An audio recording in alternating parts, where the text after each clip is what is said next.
Orang beriman itu kalau benar imannya pasti tahu waktu sholat. Ayo lihat sini, lihat sini. Subuh besok jam berapa? Sini, jangan lihat ke atas. Sini.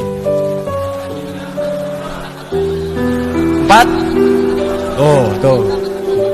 341, 340, 440, 355. Terjadi perbedaan pendapat tentang waktu sholat subuh. Ini menunjukkan Anda berasal dari daerah yang tidak sama. Dan ini menunjukkan bahwa sholat itu benar perintah Allah, bukan karya manusia. Kenapa? Karena sholat itu satu-satunya ibadah yang akan terus dikerjakan selama 24 jam di muka bumi. Karena itu azannya terjadi perbedaan waktu. Hadirin, ketika selama sepekan Anda beraktivitas Allah Subhanahu wa Ta'ala. Kalau Anda punya masalah dalam hidup, kata Allah, jangan mengeluh. Ayo minta solusi kepada Allah. Pertama, terima dengan sabar. Menerima dengan sabar memberikan ketentraman pada jiwa. Minimal jiwa tenang dulu walaupun solusi belum datang. Jiwa yang gelisah hanya akan menghadirkan keresahan dan sikap yang tidak penting. Kata Quran, sabar dulu, terima. Ini ujian. Tidak mungkin Allah menguji seseorang yang tidak sanggup menerimanya. Allah hanya akan menguji seorang hamba kalau dia sanggup menerimanya. Kalau Anda sekarang bawa masalah yang sangat besar, itu hanya Anda yang sanggup, yang lain tidak. Makanya Anda yang diuji, bukan orang lain. Terima dengan sabar, ada pahala di dalamnya. Bukankah Anda ingin dekat dengan Allah?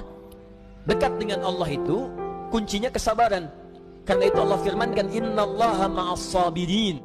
Sabar itu adalah kalimat pembuka ucapan selamat dari malaikat ketika menyambut para ahli surga. Bukankah Anda ingin masuk surga?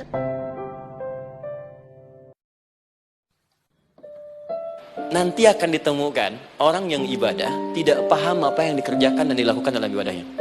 Contoh sholat. Kata Allah, akan ada orang sholat yang saat sholat tidak mengerti apa yang dia baca dan dia lakukan dalam sholatnya. Jujur tanyakan pada diri kita, sampai detik ini dari sekian ribuan kali ruku dan sujud, berapa persen bacaan sholat yang kita pahami? Jangan-jangan kita ruku tapi gak ngerti yang dibaca. Sujud tak paham yang diungkapkan. Bagaimana bisa khusyuk? Nah, di Ramadan kita ini meningkat sholat kita. Sholat meningkat. Doa meningkat gak? Meningkat. Ya, meningkat. Pasti doa meningkat. Baca Quran meningkat gak? Meningkat. Orang sekarang ini orang udah banyak hataman kan. Itu. Jadi zikir meningkat, ya. Bayangkan tahajud meningkat, sholatnya meningkat, Quran meningkat. Kemudian juga baca interaksi doa meningkat. Semua meningkat. Artinya apa? Kalau puasa kita benar karena ibadah tadi meningkat, artinya tenang itu lebih banyak yang dirasakan pada jiwa. Jadi orang puasa itu harus lebih berubah perilakunya, lebih tenang, lebih nyaman, kan? Ya, yang kedua menikmati ibadah, kenikmatan pada ibadah. Jadi kita kayak ngejemput ibadah nih, malam, alhamdulillah malam tarawih lagi. Ya, jadi persepsinya udah beda, bukan malam tarawih, ya tarawih.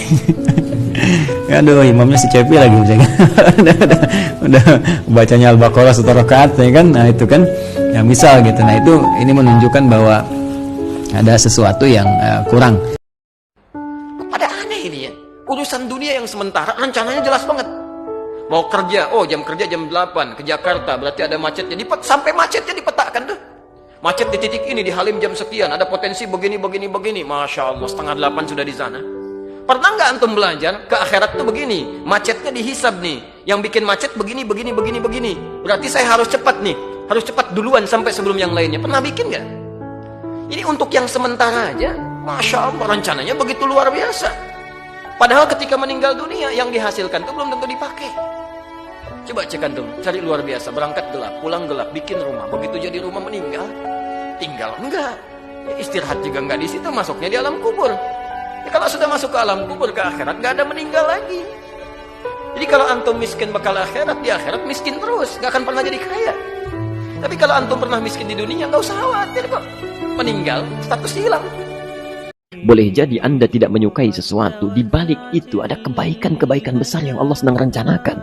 Sedangkan boleh jadi di balik yang kita sukai, ada keburukan yang sedang menunggu kita di depan ini, kamu tidak tahu. Kadang-kadang ada keinginan kita yang kita inginkan menurut Allah itu belum baik untuk kita.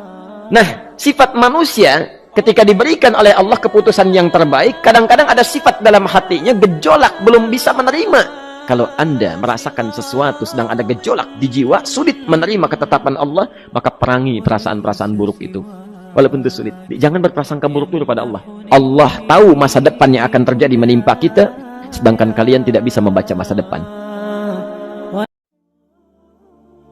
Kita mesti sadar teman-teman sekalian. Pertama kata Allah kita akan wafat. Antum akan meninggal. Wafat. Kamu akan wafat. Ketika Anda sadar Anda akan wafat meninggalkan dunia ini, maka Anda mesti paham sudah punya bekal belum untuk pulang. Jangan-jangan Anda sibuk menyalakan rumah dunia Anda.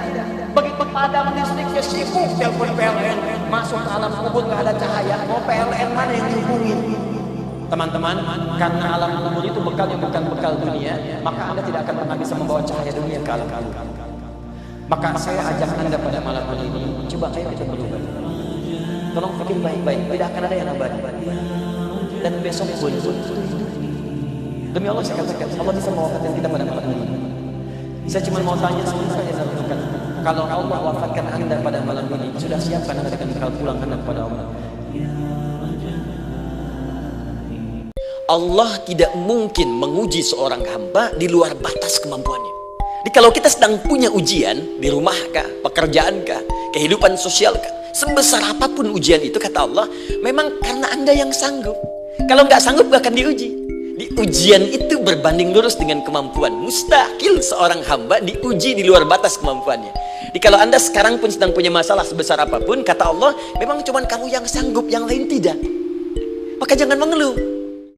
Kata Allah, orang yang bisa masuk ke surga adalah hamba-hambaku yang punya dua syarat saat dia hidup di dunia. Nah, di antara dua ini, syarat pertamanya iman. Nah, kemudian yang kedua, wa'amilus shalihat, iman dan amal soleh. Karena syarat masuk surga bukan kedudukan. Kalau syarat masuk surga kedudukan, Firaun paling duluan masuk surga. Namrud lebih duluan masuk surga. Karena syarat masuk surga itu kaya, maka Qarun itu paling depan masuk surga. Kecuali nanti kedudukan atau harta itu diisi dengan iman. Iman itu yang akan menunjukkan harta dan kedudukan untuk mengerjakan amal soleh sebagai bekal ke surga. Sesuai dengan amalan-amalan yang kita kerjakan. Saya beri rahasia untuk para orang tua yang mendambakan anaknya di penghafal Quran. Bu, kalau baru lahiran, Pak, dan anak itu disiapkan jadi penghafal Quran, saya sarankan putarkan di tempat anak itu beristirahat atau beraktivitas Quran. Formulanya begini, formulanya. Siapkan 1 juz. Jangan semua diputar 30 juz. Ingat, jangan diputar. Siapkan 1 juz. Misal, setiap bulan.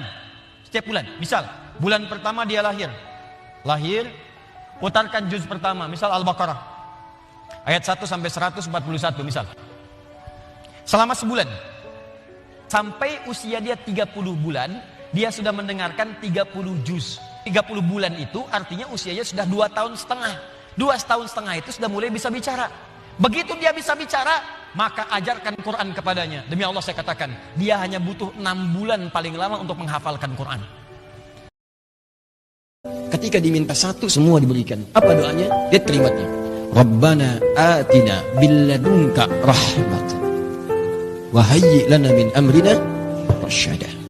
Bagi yang sengaja ingin mencari keributan, ingin memecah belah, ya bahkan menghadirkan unsur-unsur fitnah, awas hati-hati ya. Kita pun akan melakukan tindakan tegas dengan menempuh langkah hukum. Ya hati-hati, kita sedang mengamalkan amanat konstitusi. Ya, pasal 29 ayat 2, negara menjamin kemerdekaan tiap-tiap penduduk untuk memeluk agamanya masing-masing dan beribadah menurut agama dan kepercayaannya itu. Baik, bagi kami saling tolong-menolong, saling membantu dalam kesulitan, itu bagian dari ibadah. Quran surah ke-5 ayat ke-2, wa ta'awanu 'alal birri wat taqwa. Ya, dan hendaklah kalian saling menolong, saling membantu dalam konteks kebaikan yang luas demi niat meningkatkan takwa kepada Allah. Karena itu, jangan sekali-kali menebarkan kebencian, adu domba, fitnah dan sebagainya karena kami sedang melaksanakan amanat konstitusi.